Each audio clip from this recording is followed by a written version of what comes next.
was just wondering, who is the biggest practical joker on set? Eddie. Eddie for sure.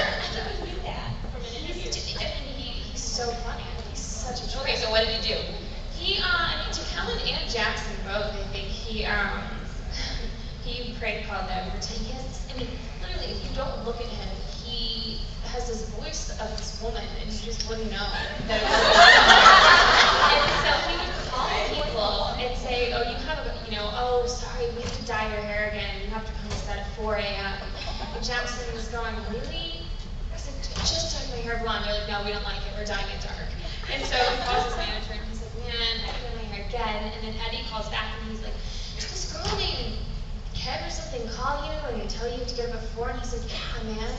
And then he started talking in the voice, and Jackson's just like, are you joking? He would have gotten up at 4 a.m. and go to set. But and he's a jokester. He's fun. Him and Kellen, too, I think he's a bit of a jokester. Did they manage to get even at all, or?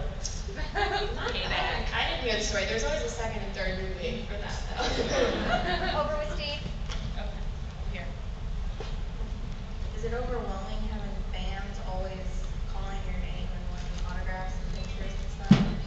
Not yet. I haven't got, if I was in Britney Spears' shoes, then maybe, but it's stuff like this. The poor girl has 85 paparazzi following around all the time. But no, this kind of stuff, I'm just enjoying it. And I think for the next, couple of years, as long as it doesn't get out of hand and I don't need a bodyguard, it's really fun. And I love it. So you can still go out as just yourself without I crowds can. following you? If I wore the wig, I think maybe it would be weird to have more people following me around. But that's the other cool thing about it is that whenever, I want to meet you guys and I want to interact with you, it's great because I can come to these things and sit down and get to talk to you guys. But whenever, if I'm going out to dinner and I don't want to be followed by paparazzi, people only recognize me like they would. It takes a minute. It takes a good minute for people to be like, oh wait, you're Alice. Sweet. Over here. I have a quick question. Where'd you get that top? Because it's fabulous. It was free, right? Yeah. I actually look at the tag. I don't know it's free, and I think it's the greatest thing. Because I kind of want that shirt. Put the microphone down. They make wife beaters or stuff like this, which I think is so cool because it kind of dresses up a wife beater. Boosey, B-O-O-S-E-H. Boosey by Nazy, N-A-Z-Y. Yeah, it's great. Thank you. Do you get asked that now on different, now that you're What are you doing wearing? different red carpet events, do you suddenly now get asked the question of what are you wearing? Or- I do, but on carpet events I know. I have this little powwow with my stylist before I go on the photo. Do you have any favorite designers to wear, or are you developing a sense of who you Jimmy Choo. I love their shoes. Although no pair of Jimmy Choos is ever comfortable. You just kind of go into it knowing that their shoes are so uncomfortable, but they're beautiful. Yeah, they're great. I've worn them a couple of times on carpets. I like Calvin Klein stuff a lot. I like BCBG a lot.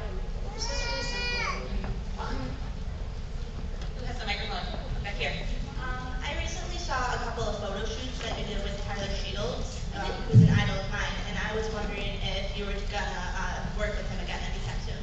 Oh yeah, absolutely. He and I are really good friends.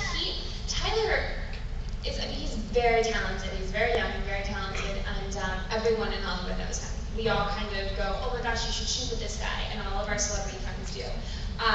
And he's actually from Jacksonville, Florida, as well, which is really cool. So yeah, I'll definitely be shooting with him again. Who's next? Who's the microphone? I had one. Did you want it?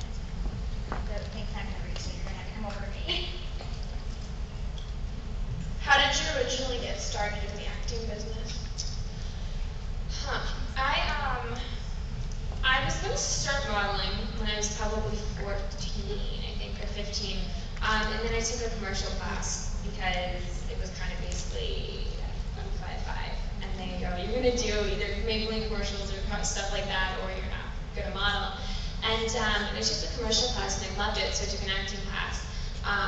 And after that, I fell in love with it. So I went and got a manager and an agent, and then I graduated early and moved out. It was kind of like one of those things where I didn't grow up knowing that I wanted to act or studying it, but as soon as I took a class, I knew that's what I wanted to do. So I moved out to LA and worked